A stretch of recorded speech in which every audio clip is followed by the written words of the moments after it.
You're listening to the No Labels, No Limits podcast with best-selling author Sarah Box, where you get the inside scoop on the steps action takers and decision makers take to align their purpose to their principles and achieve their goals in business and life. We focus on the mantra, no labels, no limits, no excuses. Each week, you'll hear from remarkable guests who have overcome challenges and obstacles to succeed in the face of adversity. By listening to their stories, you'll get practical tips, tools, and resources you can implement today to bust through your own internalized prisons of worry and doubt.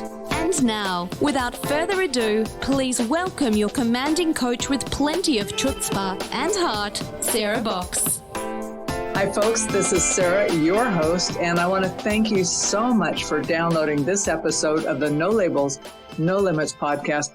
As you know, it's a podcast all about shedding limiting labels and beliefs so that we can each lead fulfilling, meaningful, and purpose-filled lives. I believe personally, and in the conversations and what I'm seeing from other folks as well, that we all are capable of more than we even imagine. So I hope that you enjoy this interview. I know in the pre-talk, I'm already excited to share today's guest with you. So without any further ado, let me introduce you and tell you some background about our guest today, Connie Steele. Now, Connie is an author, an executive consultant, marketing and business strategist, and a fellow podcaster who has always been intrigued by the why behind companies and careers that thrive. So she's got an inquisitive mind. We already know that. She has more than 20 years of combined Fortune 500, mid-sized company, and startup experience. And she's actually observed firsthand how business is no longer binary, hierarchical, or absolute. Oh, don't you think we're going to talk about that today? Instead, Connie says business is nonlinear, collaborative, and fluid. And her new book, Building the Business of You, a system to align passion and growth potential through your own career mashup, is actually designed to help professionals and entrepreneurs navigate the new world of work while aligning personal purpose and professional advancement. So listeners, you know those are all things that are near and dear to my heart. So I'm really excited to now introduce you to our podcast guest for today, Connie Steele. Hi, Connie.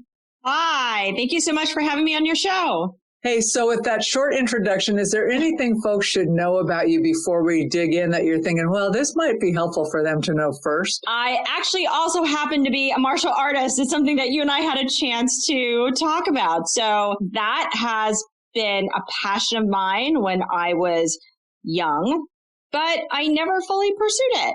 And it really wasn't until my late 20s when I had the chance to see a friend do it and realize, wait a second, like as an adult, there are all these other people who are pursuing this discipline and getting a black belt. And so that's where this no labels, no limits sort of mantra kicked in for me at that point. Like, wait, there's no reason why I couldn't. And so I have a black belt now too. So we'll just add that to all your list of accomplishments. I know we were laughing about that, folks, because when the pre-chat where we're checking technology and all that and just getting to know each other a bit, Connie has super great energy. And I was asking about what martial arts she studied, and she told me, and I said, yeah, that wasn't a passive one. That was more of one of the in your face, just get it done. She just laughed. She said, that's me. So, hey, Connie, I do want to ask you something. You know, I know that you shared with me that you have kids, you've got a full life. What is one thing that you do that keeps you kind of focused on the big picture for you and your personal goals? A lot of that actually involves me having clarity on, it's really having a plan at the end of the day. I think a lot of us go through life where we have these high-level ideas or visions of what we want to do, but it's really not until you spend the time to crystallize and say, well, what is that goal that I want to truly achieve? And map out that strategic plan to get there. Does it help coalesce everything that you've been thinking, everything that you've been wanting to do, creating clarity against this long list of tasks that you might have on a day-to-day basis.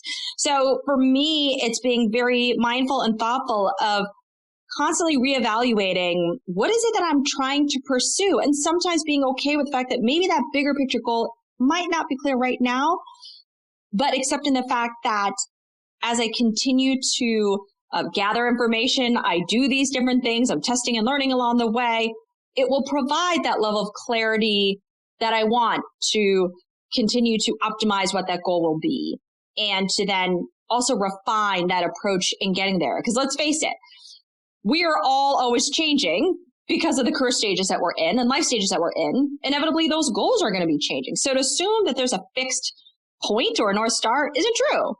And so when we can accept that, we're like, wait, what I want in my 20s is not the same as what I want in my 30s when I start having children, or even maybe you've had children in your 40s. You started in your 40s. But each phase of your career is going to be different. And there's nothing wrong with that at all. That's something good to know, because it can be easy to think if you set a goal and it was aspirational and you're making progress, like that's still an appropriate goal, when sometimes you may no longer even care enough about it, other than the fact that you feel obligated because you started it, right? Exactly. There's this almost expectation that we have. Well, I set this goal and I need to achieve it. And in the past too, for those of us who've been working for some time, there was a much more linear path to defining career success because there was a more narrow definition of success. And when some of us have achieved some of those different points, still realize you're not fully happy. You're not really clear why. And that's where when you start peeling back the onion and you realize, hold on, my goals aren't really one-dimensional. They're actually multiplicative and they're equal in nature. And when you could start to look at what you really want to do in your life, your whole life, not compartmentalize and say, this is just my professional life. It's my whole life, professional and personal, because they're really intertwined now. You get more clarity on why you may have chosen different paths that you did, why you felt angst against certain roles and experience you've had. So it is all about, in this example, being fluid and realizing that that's totally fine.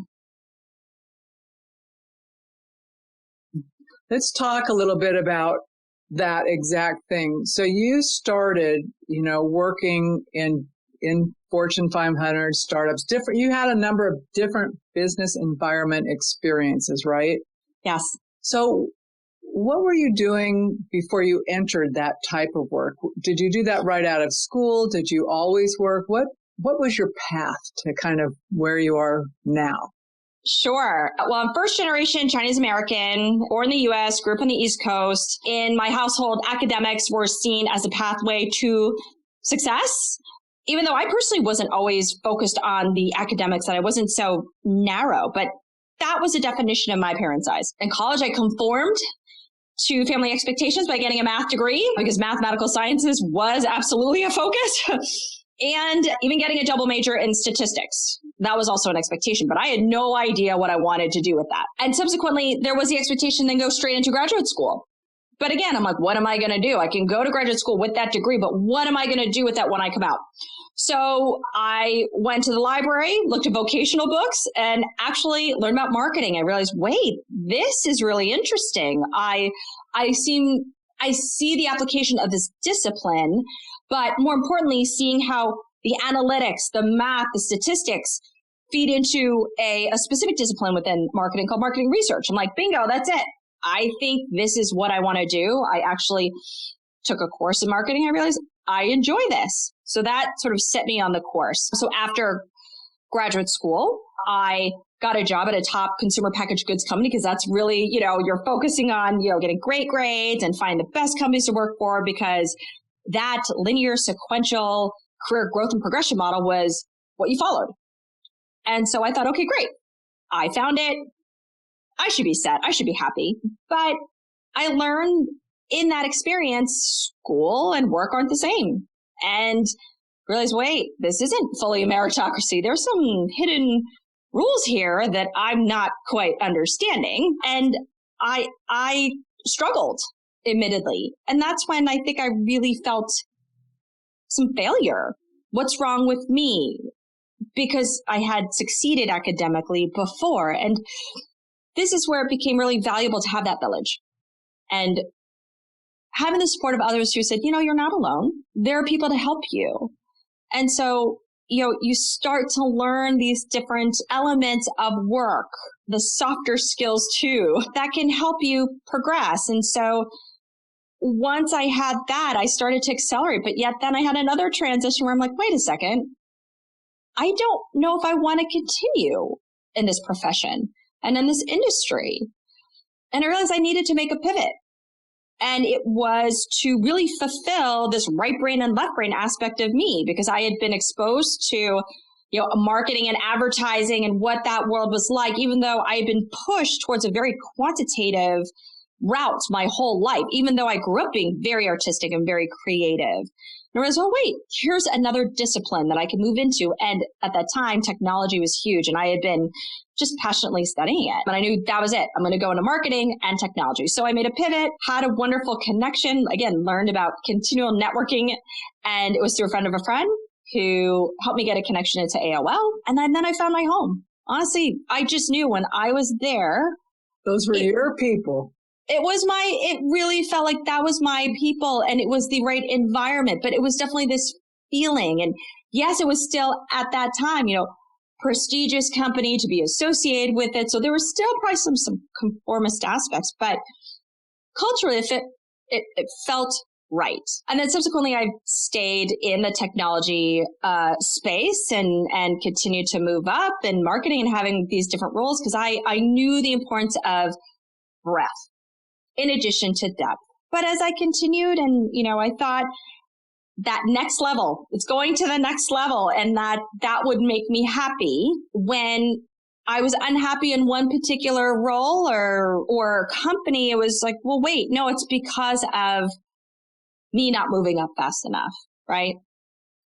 But once I got there, and that eventually was shifting from, again, large Fortune 500 company to a mid-sized company to then to a smaller company, which was this scale-up technology firm. As part of a management team, I was the youngest female, only minority. I wasn't happy at all.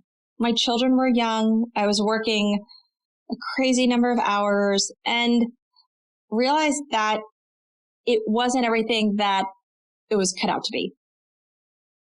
And then I realized I had to make another career transition because I wasn't fulfilled. The environment itself was unhealthy. Inevitably, I was having physical and emotional sort of stress from it. And for those women who have children, young children, and you want to try to do it all, it's really hard. You realize that at that point, you do somewhat have to make a choice, or at least I should say I did, because I wasn't good at compartmentalizing.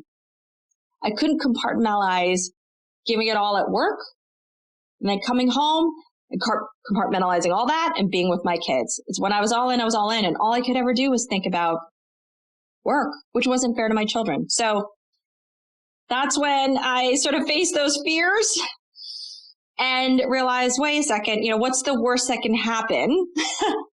And I took that leap of faith and decided to go into consulting so that I could find the flexibility, the control, whatever level of balance, because I think it's hard to inevitably find full balance, but find whatever balance worked for me so I could have more of the lifestyle that I was looking for. It wasn't about prestige and title and power and money and all these other things that like many of us do chase early on. It was about being fulfilled and helping me realizing I needed to be my whole self. So that's where I've been ever since. Wow. Okay. So I just want to point out for listeners, Connie just breezed through all those transitions. I did this, then I had to pivot, and I did this. So in between, there's a lot of learning that you're doing in those positions or those places, and confidence and competence, right? Because you are moving up there ultimately to find out that wasn't filling what you thought it would and meeting a need. And you use the word lifestyle, right? It still wasn't meshing with you. Right. Who you needed to be for yourself and your family, and probably your internal definition of success that you may or may not have clearly identified. So What do you mean when you say that today business is nonlinear, collaborative, and fluid? Well, if you think about how individuals are looking at work today, they are not taking a straight line path to moving up in their careers. They are shifting left, they're shifting right, they're trying different roles and experiences in industries because they're not sure what fits. But you can also see a pattern with businesses where Apple was computers, then all of a sudden they got into phones, and now, you see now they're in television. They have moved in a lot of different industries that people wouldn't have thought of. They didn't stay in a very verticalized fashion and didn't continue to grow in a verticalized fashion. If anything, they've expanded, right, into things that don't seem much more conformist. When I mean business is also collaborative. We now work in an environment where it is not a line type of working scenario. We're not a factory anymore. The corporate environment and even just life isn't where we have one discipline working on some project, which then hands it off to the next group, which then puts their stamp on it, and then it hands to the next group, and then it finishes off with, the final one that puts it out to market. That doesn't work that way anymore. It is multiple people coming together, a cross-functional team, who all come together to strategize, to conceptualize the idea, to then figure out the plan together, to map out the development and delivery plan. And a lot of that came from the way that honestly the technology industry was, because it used to be an approach where it was called waterfall, but it followed sort of that sort of industrial line thinking process where it was, okay, I've got one big planning cycle and then one big release, and each of these groups have their role, but it shifted to agile. Yep. Agile is all about starting. You start small, you have a clear goal, you're iterating. You've got that MVP and you're optimizing the MVP, and you put it out there and you get feedback and you're refining, you're getting feedback. And for me, the epiphany was that agile first values that were started years ago, which then translated into principles, development principles, and then practices, then permeated into businesses, right? And then created products. But now people have to be an agile business. You have products that really show this adaptive, flexible, continuously evolving experience in your hands, which now has really embodied who we are, that you now live in this agile way of life. Things are always changing. If many of you, you look at your phone, you can optimize, customize that experience to whatever you want, whenever you want. That's always changing. And when you also look at this new generation of workers, this is what they know. And the only thing they know, this is like electricity to them. So again, this non-linearity, this collaboration, just working with people because there's an easy ability to create community online, and this fluidity of switching states, whatever it may be, is now just inevitably the norm. It just occurred to me that part of that is, as the businesses are more agile, as individuals, it's that whole iteration of ourselves as well, and not thinking we've got to be that final product out of the gate, but we just have to keep iterating, right? Pivoting, learning, growing. Is that a logical extension of what you've been describing, to assume that? 100%. 100%. I assume your audience is very familiar with the growth mindset, right? Carol Dweck's work. If you think about that, which I think her original work was in 1970s, I believe. It's been a while, wrong, right? It's been a really long time. It's been a while. But if you think about what that growth mindset is about, a fixed mindset is about being agile.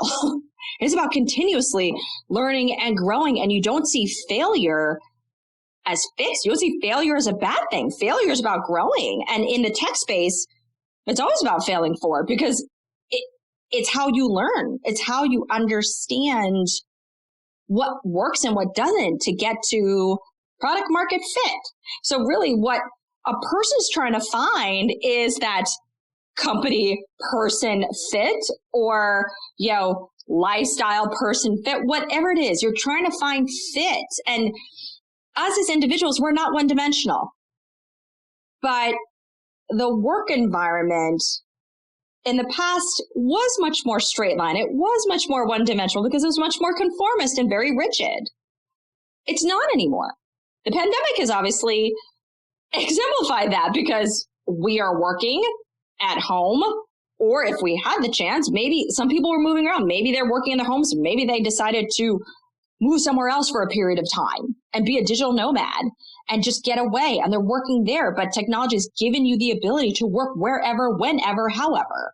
The tools that you use, for example, I don't know about you, but we have Zoom that we're using, but there are multiple video conferencing platforms that you might need to switch between at any point in time to be prepared for your work. There could be multiple communication platforms in email, in Slack. There are multiple collaboration platforms that you might be using, and multiple social media channels that you're on.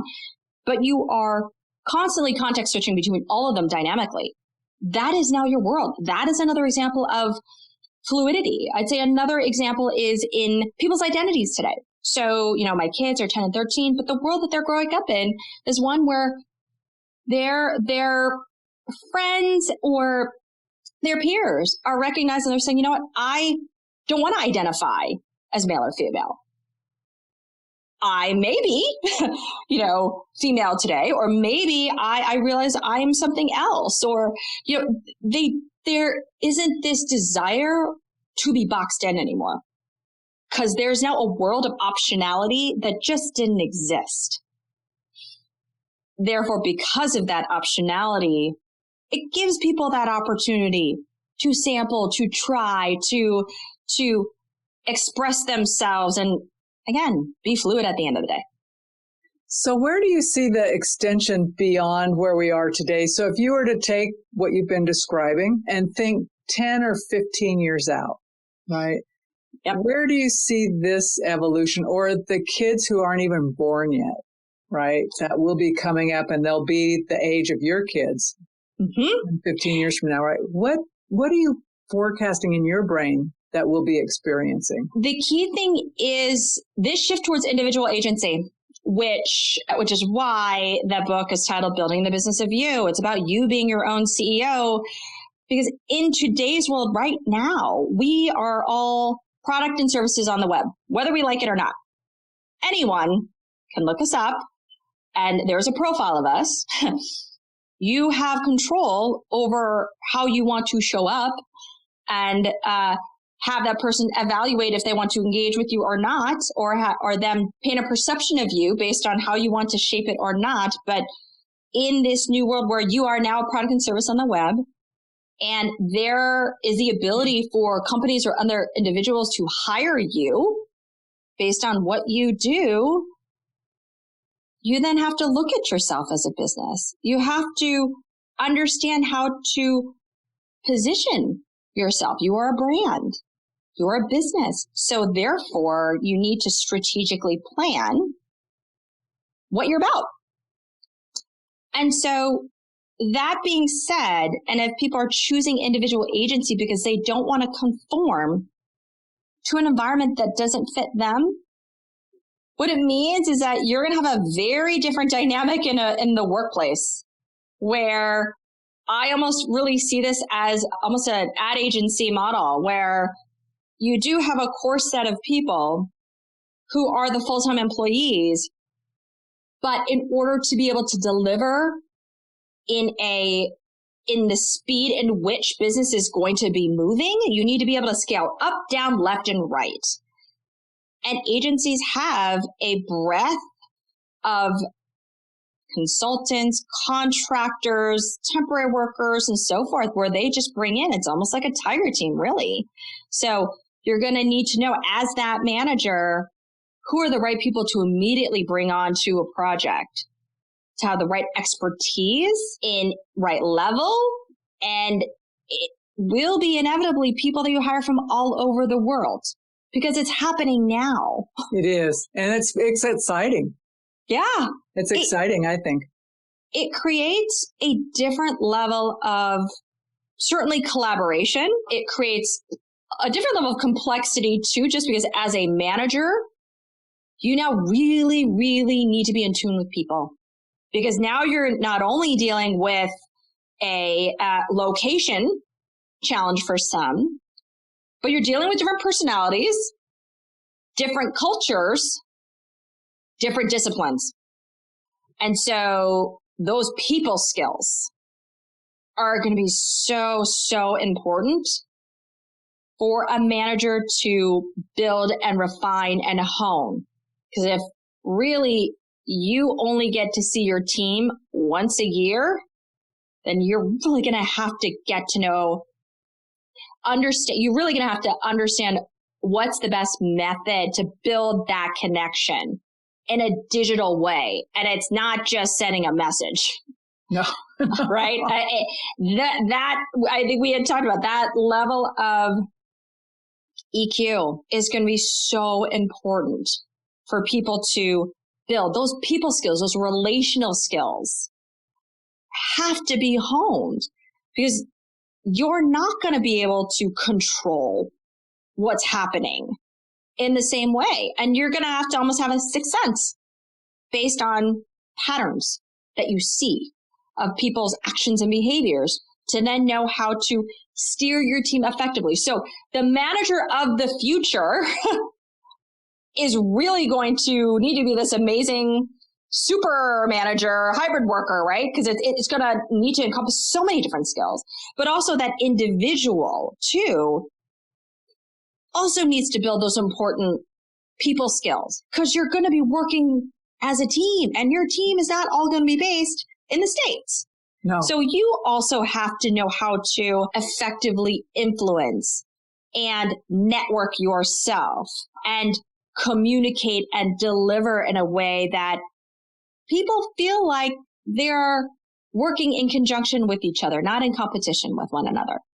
I think there's a real willingness to do that. And when you talked about the EQ and really the being able to communicate and understand where people are, not just geographically or physically, but where they are on their life journey as well, right? Yes. So it's super simple to assume because you always worked one way and you had a shared language or a internal, like show up in the office vibe kind of thing going on, that translates out. It doesn't, and I know for me, my team is distributed. Nobody lives near me. We're in different time zones. But, and I will say as someone who has managed people, and it's simpler when you can see them and touch them and, sit down, have a cup of coffee and just be people together, not even work. It's different. And it takes different skills to do that. Because really what you talked about, the communication piece, that's a make or break, right? When someone just lets you know what's going on. So you don't hear from someone, we forget that power in other countries goes out, right? Exactly. It goes out. And I'm thinking, well, did you get my stuff done? And I can get the email through. It's done. We don't have any broadband. I can't get it to you right away. I will. So, but I'm thinking, okay, so let's refocus. So, but that is a different environment. Would I get rid of this person because of those inconveniences? No, I really like this guy and he's a young family guy. I'm going, he's raising a kid. So, but it's a different set of expectations and it makes the work richer, but you do have to show up differently and more, I would say, at least from an older worker perspective, more open, and just going 100%. Yeah, let's just 100%. Go with it.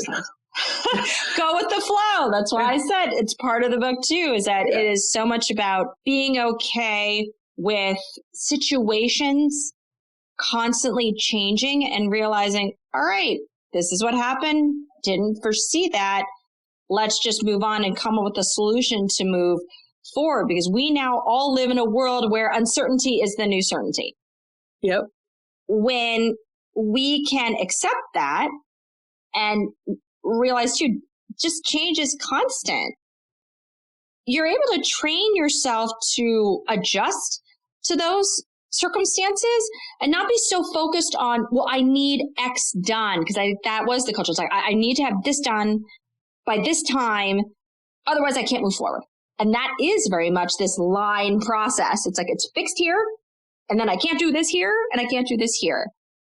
And that's pretty much ingrained, right? Yes. 100%. You can hear it when people say, well, I'm waiting for, and that is the death knell. When someone tells me, well, I'm waiting to hear back from, I'm going, is there anything you could do in the meantime? And, well, they were going to email me. I said, is their email even working? Don't make assumptions. Call them, right? But there's always something we can do. Right. I think there's always something in which you assume, oh, there's always going to be roadblocks. I think one of those things. It's life, yes. Psychologically, you realize, all right, there's always going to be something ahead that will inhibit me in some way. And it's a matter of then how do I deal with those barriers and how do I overcome them, such that a lot of times it's fear. The first thing is like, oh no, I'm scared and I don't know what it is. But when you can take a step back and evaluate what is that deep-seated emotional root cause, then you can actually problem solve in a rational way versus everything being very emotional, which is biologically how we react first, which is what most people are not aware of. We don't react logically first. It's emotional first. Nope. But you have to get build right into the feelers. Exactly. But you have to build the skill to understand what your emotions are reflecting. That's when you're able to then move forward rationally. So let's talk about your book a bit then, because I'm assuming that Building the Business of You includes understanding not just marketing yourself or putting yourself out in a particular way, but being a person who can adapt and shift. Yes, it is all about helping an individual be that CEO by giving them a system to strategically plan. A lot of us were not taught strategy in school. I certainly wasn't. I was very fortunate that I think by happenstance, I was put into a role, and honestly, it was a test with this boss who just threw me into this project to see what I would do. But I didn't know what it was. And it was just through that fortunate experience and learning and growing from it that I now understand what strategic planning is for organizations. But what became clear to me when I was interviewing all these people, that's what they were doing. So in the book, it's breaking down what strategic planning really means in a way that's digestible, in a way that people can operationalize that. So at the end of the day, it's intended to be a sustainable skill that somebody can apply for themselves to plan their career.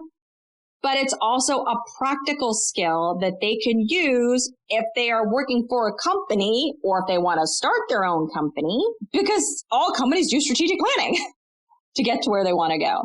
And in the end output for you as an individual is to create that right combination for your career, which I call a career mashup, so that you can really reflect all of your talents and interests and passions and be your whole self.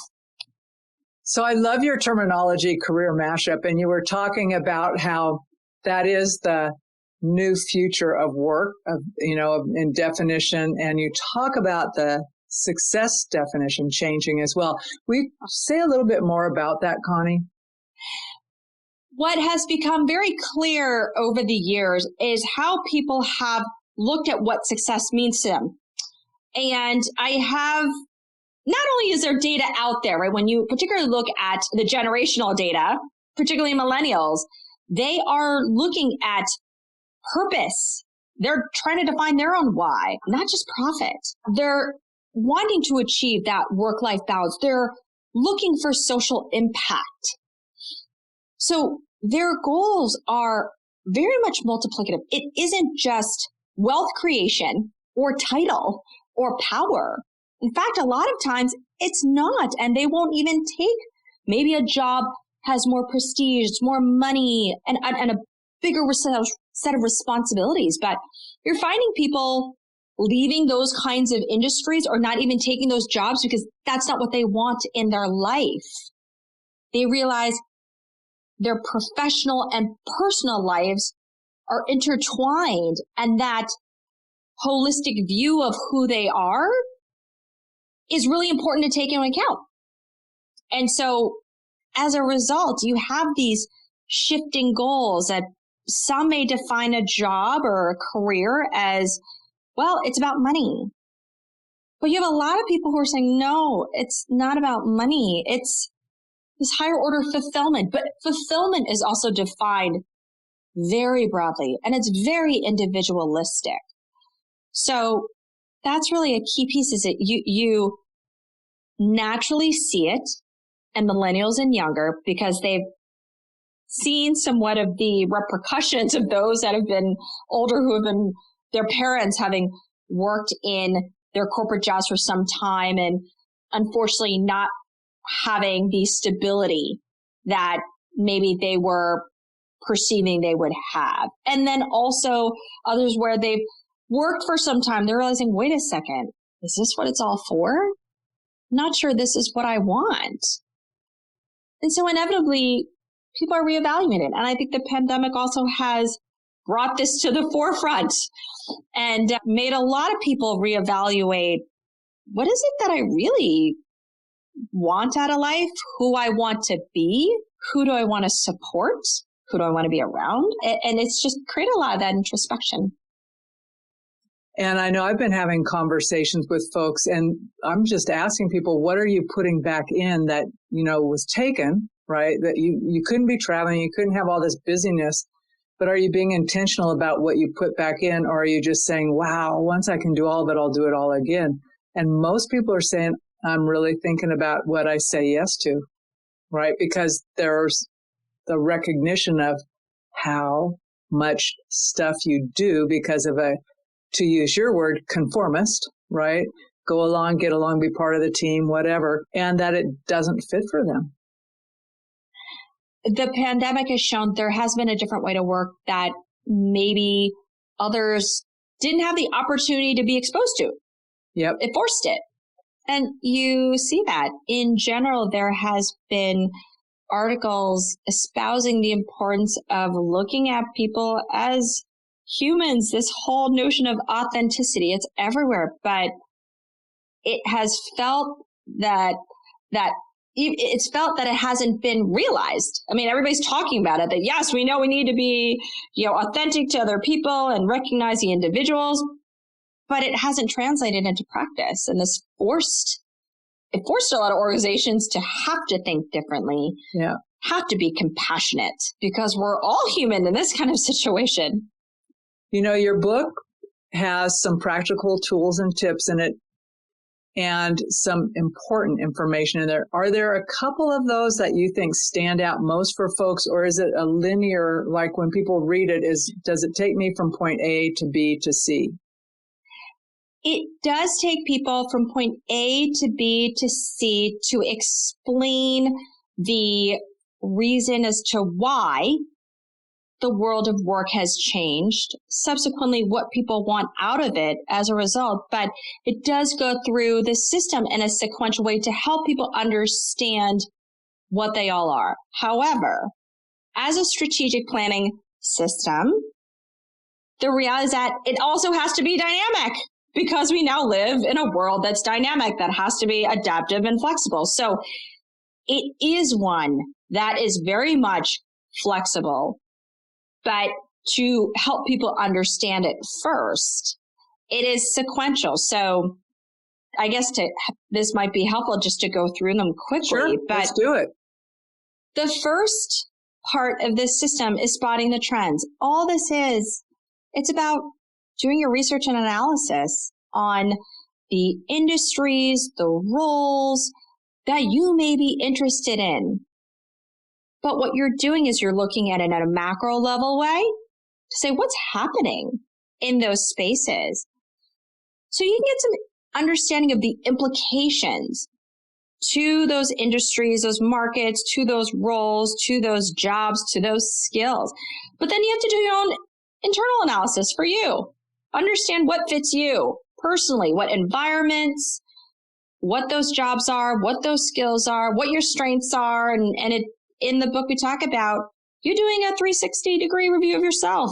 So you can have a great understanding. But all that data and analysis helps you then build your plan. And that's the second part, which is called creating your compass. And the reason why it's called creating your compass and not North Star is because the compass, which is your goals, it's not fixed. So the intent is to help you define that plan and go through a more structured way of laying out all these great ideas that you have, but in a way where you're like, oh, wait, this is an aspirational goal, but how am I going to get there? And then the third is called preparing for change. As we talked about, many times what gets us stuck is because we're scared. And so now that you might have this plan, you get excited to go, but then something holds you back. So what you have to do is understand what is holding me back and go through that retroactive exercise, retrospection, I guess. Say, wait, what is it that is causing me the most angst? And diving deep into why and understanding if you are playing it out in the negative the whole time, when in reality, that's not going to happen. And so it is you putting it out on paper and understanding, wait, is this really likely to happen or not? And once you understand that, then it's about saying, well, what is the smallest thing that I could do of this plan I have that could help me build confidence and get over my fear? Because many of us, when we plan something out, it's this big, huge goal. And we get scared because it's this big bang thing that we're trying to attack. Of course, we're not going to do it. But if you were to break that down into all those steps, which you have to do anyway, like, oh, wait, it's actually not that bad. If I start on things that gives me the least anxiety, I'll just start there. And then you build confidence. You keep on chipping away, chipping away, chipping away. So that's the third part of the system. The fourth is building your village. It's people. So at that point, it's helping many understand why and how that village of support that you have to be continually building is so necessary to help you achieve the plan that you've created. Step 2. But what does it mean to build that authentic relationship? Because a lot of us are scared to network. It feels inauthentic. It feels transactional. And we don't really know how to do it. But when you reframe it where you're really about building friendships and you're intentional and it's a mutual value exchange, it is not that I'm trying to get something from you. It's how do I help you in return? Then it doesn't feel so scary. And the last is all about building the skills, because inevitably through this whole process in your plan, you probably define some skills. Now it's about actually implementing them. But there's an emphasis on the EQ, the emotional intelligence, the soft skills, because not everybody realizes, oh, wait, what is a soft skill? I mean, what is actually emotional intelligence to begin with?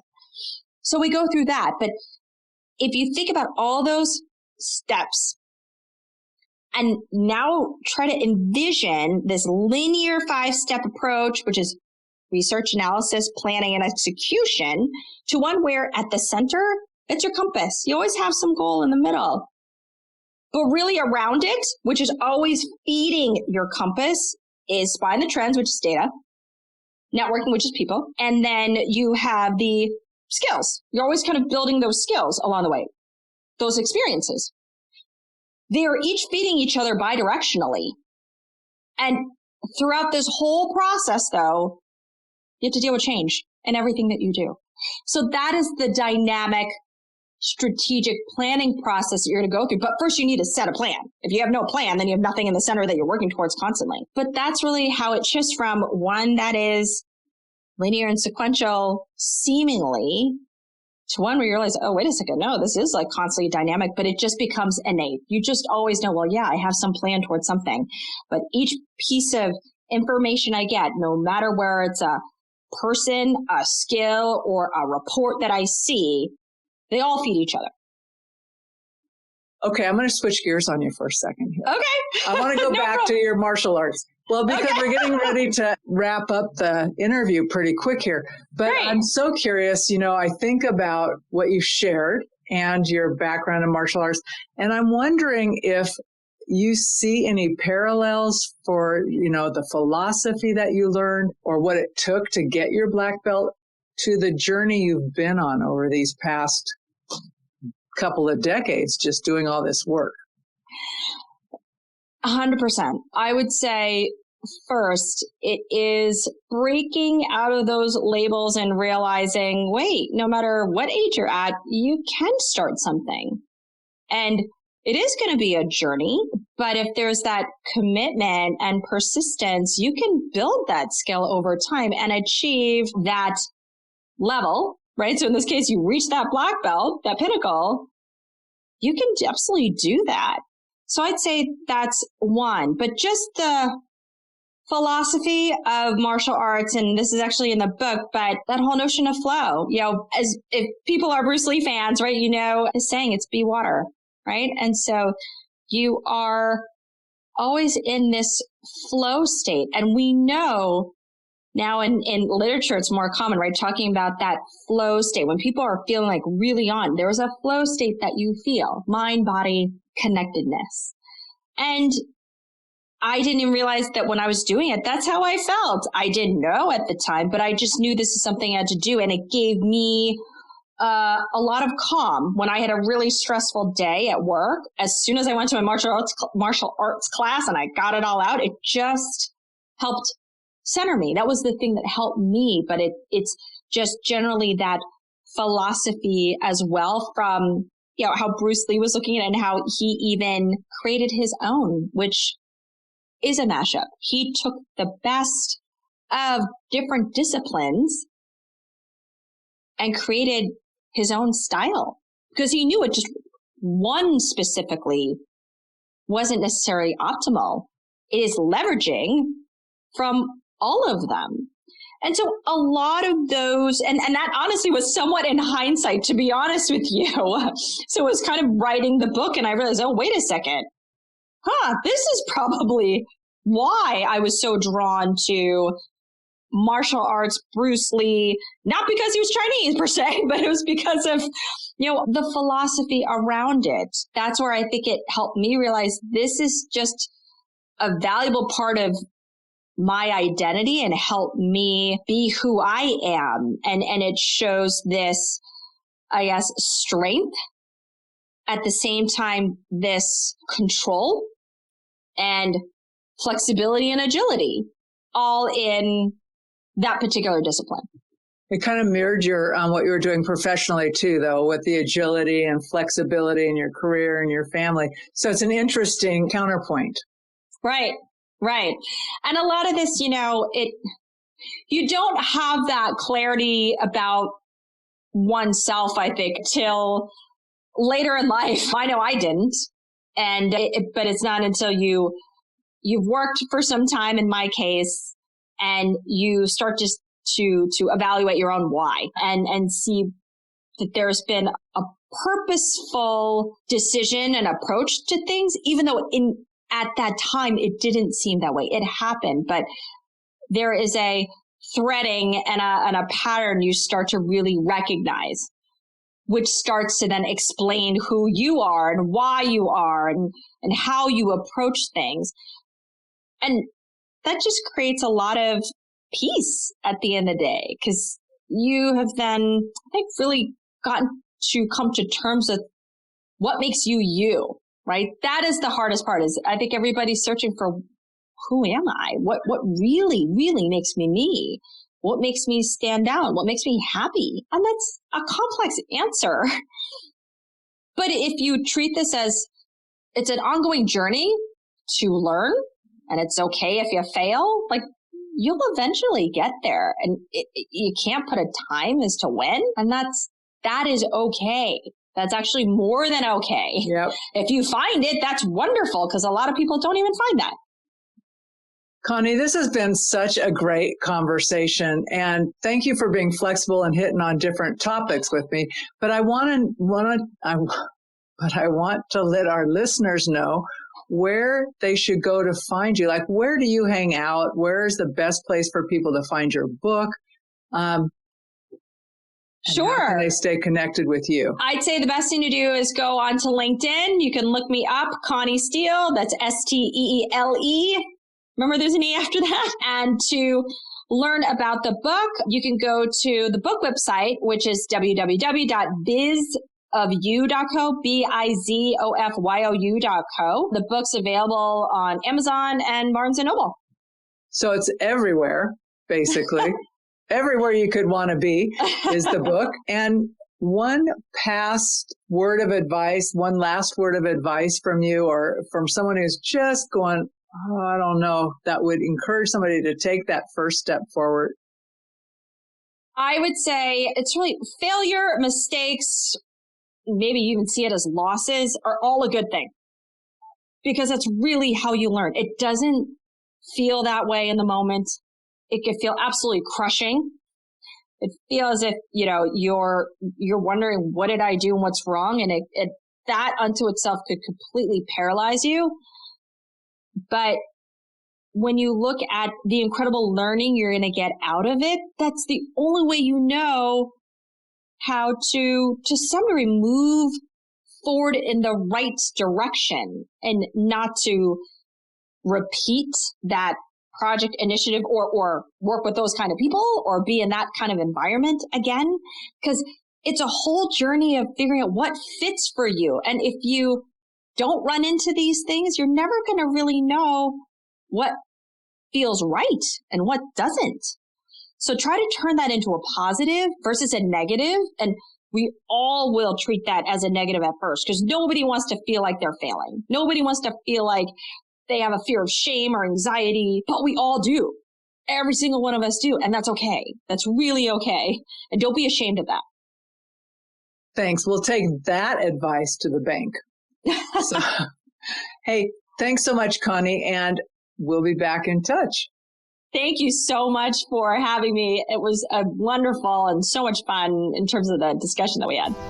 You've been listening to the No Labels, No Limits podcast with best-selling author, change agent, and strategic vision coach, Sarah Box. You can grab the show notes and find out how to work with Sarah at sarahbox.com/No Labels, No Limits podcast. We'd love this podcast to reach as many people as possible. So please remember to rate, leave a 5-star review, and share the podcast with someone you think would get value from this conversation. Until next time, keep taking those daily action steps to align your purpose to your principles and achieve your goals in business and life.